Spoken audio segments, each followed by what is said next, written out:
Hello students, मैं Dilip Kumar. I hope आप लोग बहुत बढ़िया होंगे। आज हम लोग देखिए एक नया हम लोग के लिए फॉर्म निकल कर आया हुआ है। ठीक है, ये फॉर्म जो है, जो स्टेनोग्राफर जानते हैं वो हिंदी हो या इंग्लिश हो, ठीक है, या जो टाइपिंग जानते हैं हिंदी या इंग्लिश, उन्हीं के लिए फॉर्म है। अब बहुत बड़ा अपॉर्चुनिटीज़ निकल के आया है। ठीक है, आज हम लोग इसी पे बात करेंगे, क्या फॉर्म है, क्या करना है, ठीक है, कैसे है, कितना फॉर्म है, क्या लास्ट डेट है, कितना फ़ी है, क्या इंस्ट्रक्शन है, पूरा आज हम लोग इस पर डिस्कशन करेंगे हम लोग। ठीक है, तो जाइए जा करके चैनल को सबसे सब्सक्राइब कीजिए, ठीक है, लाइक कीजिए, बेल आइकन को ऑन कर लीजिए, क्योंकि आप लोग को प्यार की मुझे बहुत आवश्यकता है और आप लोग ने मुझे बहुत अच्छा समर्थन भी दिया है। ठीक है, आप लोग इसी तरह मुझे प्यार देते रहिए और आप लोग की साथ की मुझे बहुत आवश्यकता है, इसी तरह साथ बनाए रहिए। ठीक है, तो चलिए आज हम लोग डिस्कस करते हैं।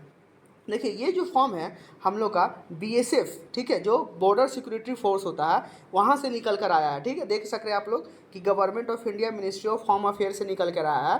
ठीक है, directorate general border security force, ठीक है, पर्सनल डायरेक्टरेट रिक्रूटमेंट सेक्शन। ठीक है, देखिए यहाँ पे दिया हुआ क्या क्या फोर्स निकल कर आया है। ठीक है, डिटेल्ड है ना, advertisement for direct recruitment for assistant sub inspector का, स्टेनोग्राफर का है। ठीक है, और स्टेनोग्राफर है। ठीक है, हेड कांस्टेबल मिनिस्ट्रियल, ठीक है, और मिनिस्ट्रियल मतलब जितना भी है ये मिनिस्ट्रियल से रिलेटेड आपका फॉर्म आया हुआ है। ठीक है, और इसमें एक चीज़ आप लोगों को बता देते हैं हम लोग। देखिए यहाँ पे आप लोग डेट देख रहे हैं आप लोग कि यहाँ पे डेट दिया हुआ, देखिए यहाँ पे ये डेट को मेंशन किया हुआ है। उसमें क्या है, देखिए कि स्टार्टिंग डेट जो होगा वो 9/6 है ना, मतलब आज 10 तारीख हो गया है, कल से फॉर्म भराना स्टार्ट हो चुका है। ठीक है, लास्ट डेट जो इसका जाएगा वो 8-7 तारीख को लास्ट डेट है, आप लोग यहाँ देख सक रहे हैं। क्लियर, हम लोग आगे बात कर लेते हैं। इसमें बात करना है क्या चीज़, इसमें देखिए 3 तरह का स्टेज में आपका एग्ज़ाम होगा। ठीक है, पहला में पीईटी होगा। ठीक है, देखिए पूरा डिटेल आप लोगों को दिखाते हैं। यहाँ पे देखिए अगर बात कर ले, असिस्टेंट सब इंस्पेक्टर स्टेनोग्राफर, ठीक है, कंपेटेंट स्टेनोग्राफर, ठीक है, वारंट ऑफिसर, पर्सनल असिस्टेंट, जितना भी है इसका लेवल 5 रखा गया। ठीक है, लेवल 5 है, मतलब बहुत अच्छा सैलरी इसका बनता है। ठीक है, पे मैट्रिक्स की बात करें तो देख रहे हैं आप लोग कि 2,92,000 से लेकर 92,300 तक है। ठीक है, सॉरी 29,200 से 92,300 तक है। ठीक है, हेड कांस्टेबल मिनिस्ट्रियल कम्बेट का देख लीजिएगा। ठीक है, क्लर्क का जो लेवल 4 रखा गया है इसका भी 25,500 से लेकर 81,100 तक है। ठीक है, फिर यहाँ पे बात कर लेते हैं। देखिए यहाँ पे वैकेंसी का है, जो force post category wise vacancies दिया गया है। ये क्या किया है ना कि बीएसएफ से वैकेंसीज तो निकला है, अब बीएसएफ से निकल के इसमें और कैटेगरी को भी ऐड किया हुआ। देख रहे हैं आप लोग, देख सक रहे हैं फोर्स के बारे में। यहाँ पे ये सेक्शन को देखिए आप लोग, ये सेक्शन आप लोग देख पा रहे होंगे। ठीक है, जिसमें क्या देख रहे हैं हम लोग कि बीएसएफ का भी देखिए मेल फीमेल का है, सीआरपीएफ का वैकेंसी है, आईटीबीपी का है, सीआईएसएफ का है और एसएसबी का भी निकल कर आया है। ठीक है, यहाँ पे देख रहे हैं आप लोग पोस्ट वाइज सबका दिया हुआ है, यहाँ पे आप लोग बढ़िया से देख लीजिएगा। ठीक है, पोस्ट वाइज यहाँ पे दिया हुआ, बढ़िया से आप लोग देखिएगा। ठीक है, इसके बाद हेड कांस्टेबल मिनिस्ट्रियल है। देखिए हेड कांस्टेबल मिनिस्ट्रियल क्या होता है, ये भी आप लोगों को बहुत क्वेश्चन में रहता है, डाउट में। देखिए ये होता क्या है ना कि हेड कांस्टेबल जो रहता हो ये क्लर्क हो जाता है। ठीक है, इसमें टाइपिंग पूछा जाएगा और जो स्टेनोग्राफर है वो इसका सीनियर होता है। ठीक है, इसीलिए इसका पेमेंट ज़्यादा है, और ये स्टेनोग्राफर इसका सीनियर हुआ इसलिए इसका पेमेंट ज़्यादा है, और इसमें इतना विभाग को दिया गया। ठीक है, और ये टाइपिंग होता है, क्लर्क है। हेड कांस्टेबल का जितना भी डिफेंस में वैकेंसीज आती है वो क्लर्क लेवल पे होती है। ठीक है, तो इसका भी देख रहे हैं आप लोग, BSF, CRPF, ITBP, CISF, SSB है ना, एयर है। ठीक है, AR का भी दिया गया है, मतलब असम राइफल का है। AR मतलब असम राइफल का है। ठीक है, यहाँ पे बात कर लेंगे। अब यहाँ पे बात करें, देखिए रिजर्वेशन कैटेगरी का सब है, अपना अपना देख लीजिएगा। ठीक है, पढ़ लीजिएगा। इसमें हम लोग मेनली हम लोग बात करेंगे। ठीक है, एज लिमिट की बात कर लेते हैं, ये सेक्शन आप लोग पढ़िएगा। देखिए ये सेक्शन को, इसमें हम लोग देखिए क्या दिख रहा है, एज लिमिट जो है 1/8/2024 से एज कैंडिडेट है ना, apply subject for the between 18 है ना 18 ईयर्स से 25 ईयर्स होना चाहिए। अब बाकी जो कैटेगरी का जो छूट दिया जाता है सभी विभाग में, SC ST OBC को, वो सेम रहेगा। ठीक है, वो 3 साल OBC का और SC ST का 5 साल तो रहता ही है, वो रहेगा ही रहेगा। ठीक है, इसके बाद हम लोग आगे चलते हैं। यहाँ पे देखिए, देख रहे हैं यहाँ पे एज रिलैक्सेशन का भी हम लोग बात ही की है। अभी देखिए यहाँ पे दे दिया, इस सेक्शन को आप लोग पढ़ लीजिएगा। ठीक है, 5 साल 3 साल 3 साल, ठीक है, एक सर्विसमैन का है। ठीक है, इसके बाद यहाँ पे हम लोग आगे चलते हैं। ठीक है। तो जो भी स्टेनोग्राफर सीख रहे हैं बहुत बढ़िया से सीखिए, कहीं भी सीख रहे हैं, ठीक है, बहुत अच्छा चीज़ होता है। बार बार बोलते हैं कि स्टेनोग्राफर का फॉर्म आप लोग भी देखते होंगे बहुत ज़्यादा आता है। और फिर आप लोग एक चीज़ हम बता देना चाहता हूँ कि देखिए अभी जुलाई में, लास्ट जुलाई या फर्स्ट वीक अगस्त में आपका एसएससी का भी स्टेनोग्राफर का फॉर्म आ जाएगा, ठीक है। तो बहुत बढ़िया से सीखिए, बहुत स्किल है ये, बहुत अच्छा चीज़ होता है, ठीक है। इसके बाद देखिए है प्रोसेस सर्टिफिकेट, ये सब दिया हुआ है। यहाँ हम लोग मेन बात करेंगे स्टेनोग्राफर की क्या क्या है। इसका बाद देखिए इसमें देखिए ये पॉइंट हम लोग को जानना है, ये पॉइंट में क्या लिखा हुआ है इस चीज़ को देखिए। इसमें हम लोग को जानना है एजुकेशन क्वालिफिकेशन के बारे में क्या दिया कि 10+2 चाहिए मत मत, ठीक है। 10+2 आपका क्वालिफिकेशन होना चाहिए, आप फॉर्म भरने के लिए एलिजिबल हैं, क्लियर। फिर हम लोग यहाँ आगे बात कर लेते हैं, इसमें पीएसटी भी होगा, है ना, फिजिकल इफिशियंसी टेस्ट होगा, ठीक है, फिजिकल स्टैंडर्ड टेस्ट बोल दीजिए, ठीक है। पीटी भी होगा, ठीक है, सब पे बात करेंगे हम लोग। देखिए हाउ टू अप्लाई कैसे करना है, ये इसका साइड पे दिया हुआ है, ठीक है। यहाँ देखिए ये साइड दिया हुआ है, इस साइड पे जाइएगा, यहाँ से हम लोग आपका फॉर्म भर सकते हैं, ठीक है। यहाँ पे बात कर लेते हैं, देखिए अप्लीकेशन जो लग रहा है आपको, ठीक है, ये अप्लीकेशन मात्र आपको 100 रुपया लगेगा, क्लियर, कोई ज़्यादा नहीं लग रहा, ठीक है। इसके बाद हम लोग यहाँ बात कर लेते हैं, अब देखिए यहाँ पे देखिए सबका जो है ना सेंटर दी मैंने थी दिया है, एग्ज़ाम है ना, नेम ऑफ सेंटर है, कहाँ कहाँ इसका हेड क्वार्टर है उसके बारे में बात है, आप लोग देख लीजिएगा, ठीक है। हम लोग यहाँ पे आ जाते हैं डायरेक्ट।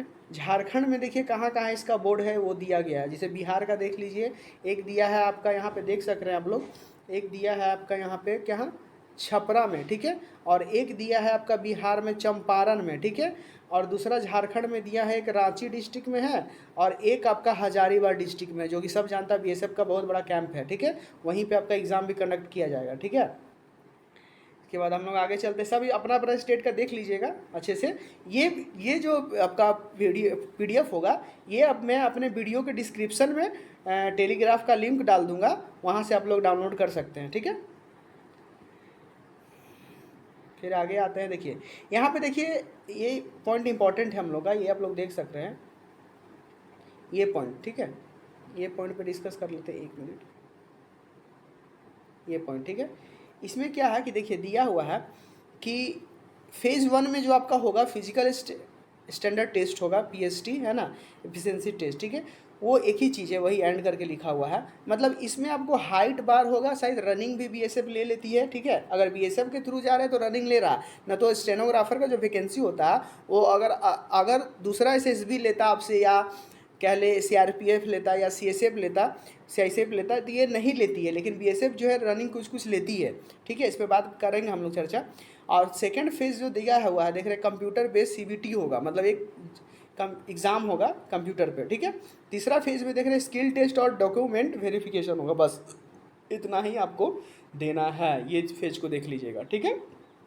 आगे हम लोग बात कर लेते हैं, चर्चा कर लेते हैं इसकी हाइट की बात है, हम बोले थे हाइट मांगेगा, हाइट की बात कर लेते हैं। तो यहाँ पे आप लोग देख पा रहे होंगे कि हाइट इसका क्या रखा गया है, तो हाइट रखा गया है मेल कैंडिडेट जो है ना, जितना भी बिलोंग करते हैं, ये सीरियल नंबर जितना भी 1 2 में 3 में थे, 2 और 3 वाला, वो 165 सेंटीमीटर हाइट चाहिए, और बिना फुलाए हुए 77 सेंटीमीटर, और फुलाए हुए 82 सेंटीमीटर आपको चाहिए।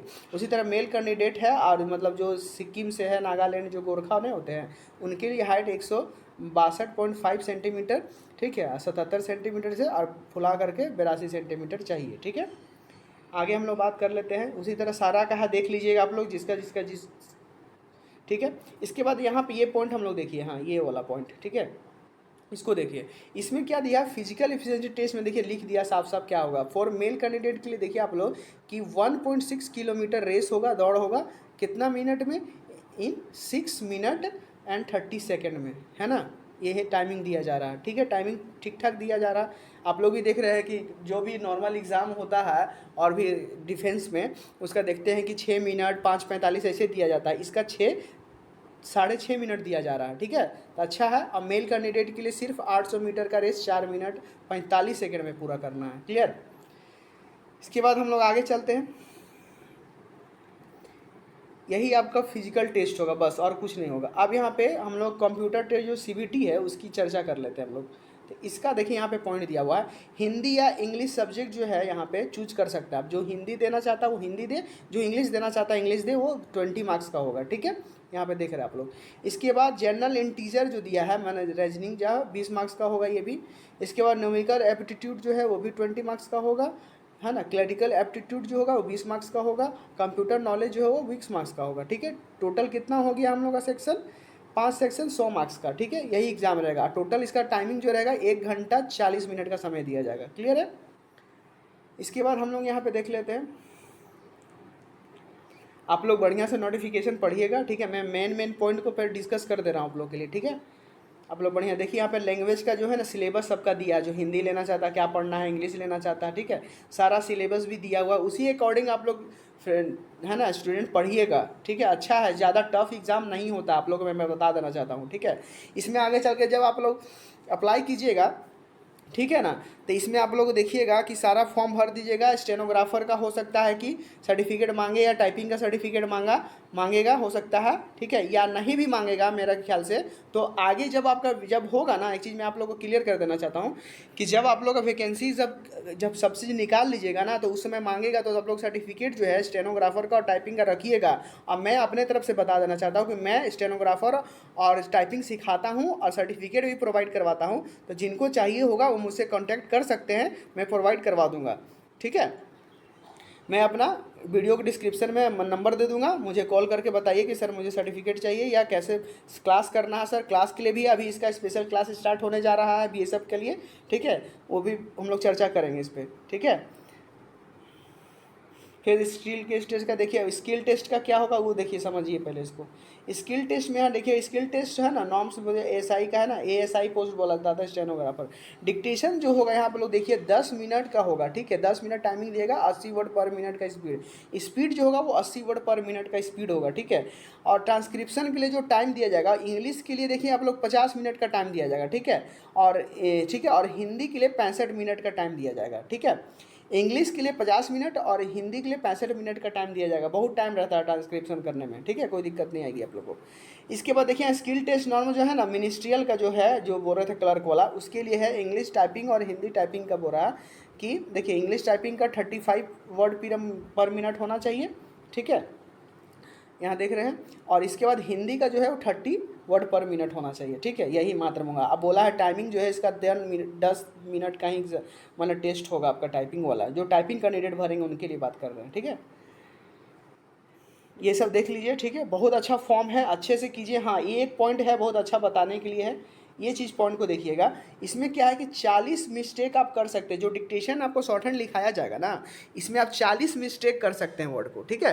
देखिए यहाँ लिख दिया है 5% ऑफ 80 वर्ड पर मिनट, है ना। 80 सॉरी 800 वर्ड जो पूछेगा आपसे, उसमें 5% आप गलती कर सकते हैं। तो 800 वर्ड का 5% कितना हुआ, 40 पर हुआ कि नहीं, 40 को वर्ड, तो 40 वर्ड आप गलती कर सकते हैं। दोनों का सेम है, हिंदी और इंग्लिश का सेम ही रहेगा यही चीज़, ठीक है।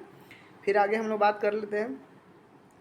तो ये स्टेनोग्राफर की है, 10+2 बता ही दिए हैं कि यही मिनिमम आपको क्वालिफिकेशन रखा गया है, ठीक है। और स्टेनोग्राफर का जितना भी फ्रेंड्स मतलब दोस्तों आता है ना, मतलब नोटिफिकेशन या एग्ज़ाम, इसमें आपको नॉर्मल 10th 12th ही मांगना है, ग्रेजुएशन बहुत कम ही मांगता है, ठीक है।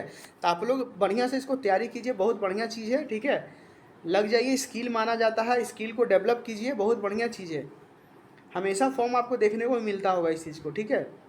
इसके बारे में बहुत कम ही आदमी को जानकारी है, ठीक है।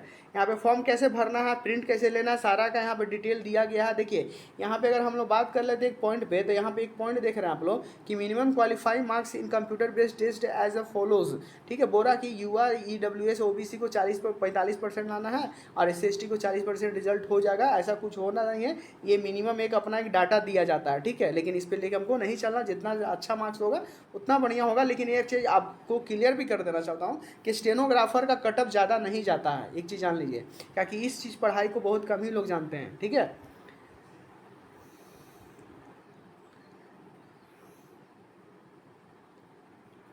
ये सब है, बढ़िया से देख लीजिएगा, ठीक है। तो ये हम लोगों का देखिए फॉर्म था, ठीक है, यही सब चीज़ है, ठीक है। बहुत अच्छा पोस्ट भी निकल कर आया है, बहुत अच्छा पोस्ट भी है। टोटल अगर हम लोग चर्चा कर लें बात की, तो अच्छा खासा पोस्ट निकल कर इसमें आया हुआ, ठीक है। आप लोग बढ़िया से डाल दीजिएगा, मैं PDF को डाल दूंगा, आप लोग देख लीजिएगा, ठीक है। तो यही हम लोग का जो था ना, यही लास्ट फॉर्म रहा, ठीक है। तो आई होप कि सभी आप लोगों का डाउट जो है मैं क्लियर कर चुका हूँगा, ठीक है। और कोई भी अगर आप लोगों को इस फॉर्म से रिलेटेड डाउट आता है तो मुझे कांटेक्ट कीजिए, मैं डिस्क्रिप्शन में अपना नंबर दे दूँगा, ठीक है, मेल भी दे दूँगा, ईमेल आईडी पे मुझे मैसेज भी कर सकते हैं आप, ठीक है, मेल कर सकते हैं आप, ठीक है। इससे रिलेटेड जितना भी कोई भी दिक्कत होगा तो मुझे डायरेक्टली आप फ़ोन कीजिए, मैसेज कीजिए, मैं आपको उसका प्रॉब्लम सॉर्ट आउट जरूर करने का कोशिश करूँगा, ठीक है। तो जो भी स्टेनोग्राफर सीख रहे हैं बढ़िया से सीखिए, ठीक है। मैं भी क्लास करवाता हूँ, मैं भी सिखाता हूँ, ठीक है। कभी ऑनलाइन और ऑफलाइन दोनों मेरे पास क्लासेस अवेलेबल है, ठीक है। तो जो करना चाहता है मुझे कांटेक्ट करें, सर्टिफिकेट प्रोवाइड करवाता हूँ, सारा चीज़ है, ठीक है। तो यही फॉर्म था, इसी तरह और भी फॉर्म गवर्नमेंट है ना, सरकारी फॉर्म जो भी स्टेनोग्राफर टाइपिंग से आता है तो मैं उस पर डिस्कस ज़रूर करता हूँ, ठीक है। तो तब तक के लिए धन्यवाद।